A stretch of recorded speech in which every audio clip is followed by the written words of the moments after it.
السلام عليكم البنات، واش راكم؟ وصفتنا لنهار اليوم مملحات بعجينه بزاف خفيفه وبحشوه بزاف بنينه. هذه المملحه بزاف هايله توالم باش ترافقوا بها الشرب تاعكم في رمضان.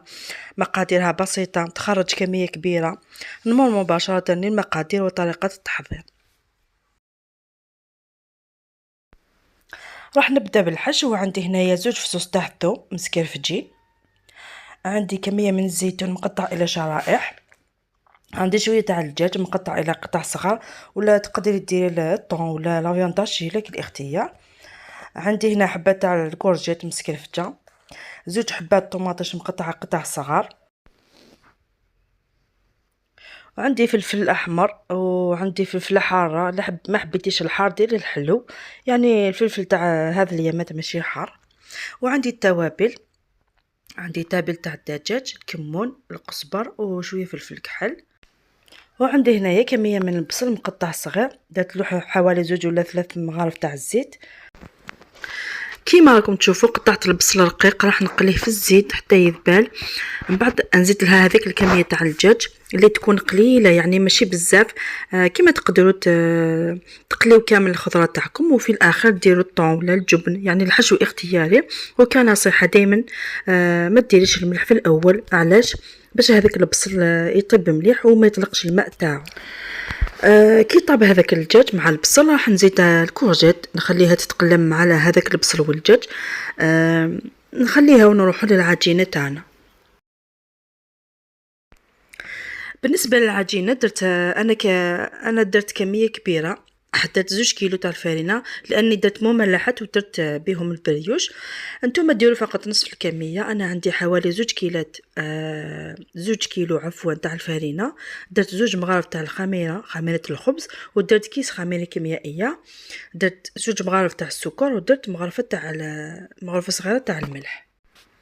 وهنا راح نزيد باقي المكونات. نزيد هذاك الفلفل الاحمر وهذاك الفلفل الحار. نزيد طوماطيش. ونزيد التوابل، نزيد الثوم، نزيد هذوك التوابل اللي هما الفلفل الكحل، الكمون، قزبر، وتابل تاع الدجاج والملح. ونخلي الحشوه ديالنا تطيب. وزدت ايضا هذاك الزيتون اللي قطعته الى شرائح. فوالا نغطي الحشوه ديالنا، نخليها تطيب على غرضها. كيما راكم تشوفوا بالنسبه للعجينه، بعد ما خلطت كامل المكونات الجافه، نبقى نزيد في الماء حتى تسلم العجينه. ونزيد عليها حوالي 4 مغارف تاع الزيت، ونخليها ترتاح وندلكها شويه وتكون واجده.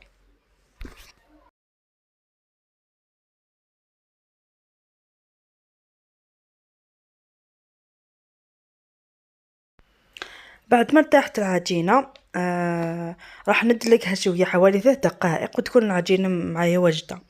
نغطيها بكيس بلاستيكي او بالبابي فيلم، ونخليها تخمر حتى تضاعف الحجم ديالها.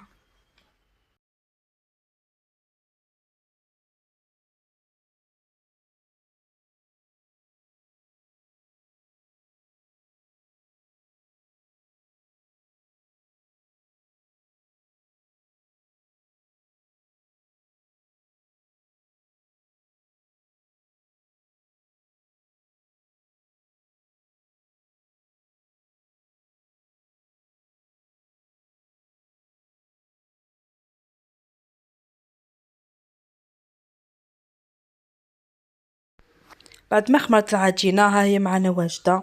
نحكمها، راح تكون سهله للخدمه. راح نحلها بالحلال، ولازم تحلوها بسمك رقيق باش المملحه تاعكم ما تجيش معجنه. فوالا نحلها بهذا الشكل.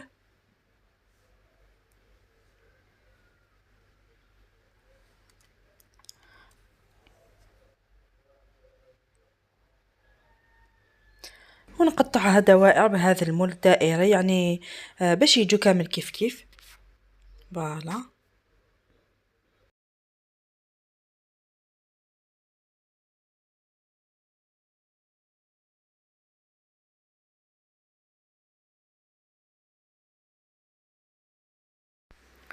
ندهنوا العجينه تاعنا ببياض البيض من الاطراف باش ما يتحلوش في الفرن.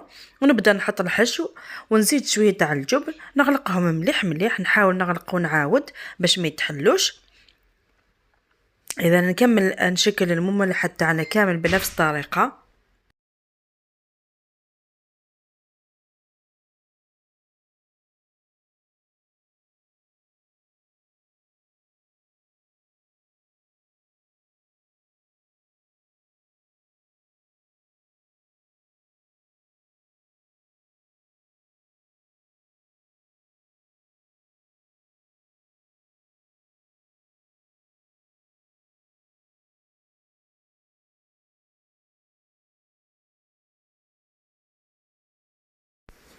وهنا كما راكم تشوفوا بعد ما كملتهم كامل جبت هنا صفار حبابي، درت له شويه تاع قهوه سريعه الذوبان ولا قهوه عاديه.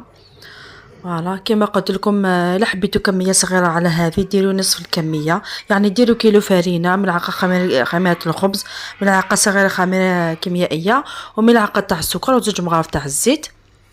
فوالا ندهن كامل المملحه تاعنا ونرشهم بالجنجلان من الفوق، ولا ديروا السانوج وندخلهم للفرن اللي كنت شعلته مسبقا على درجه 200. نطيبهم من تحت يتحمروا شويه ونشعلهم من الفوق باش ياخذوا لون ذهبي جميل ونجبدهم. وهنا المملحة تاعنا كما راكم تشوفوا بعد ما طابوا نحيتهم من الفرن جاو ما شاء الله، يعني روعه روعه يا البنات. شوفوا البنات كي نقسم لكم حبه تشوفوا بعينيكم تعرفوا النتيجه.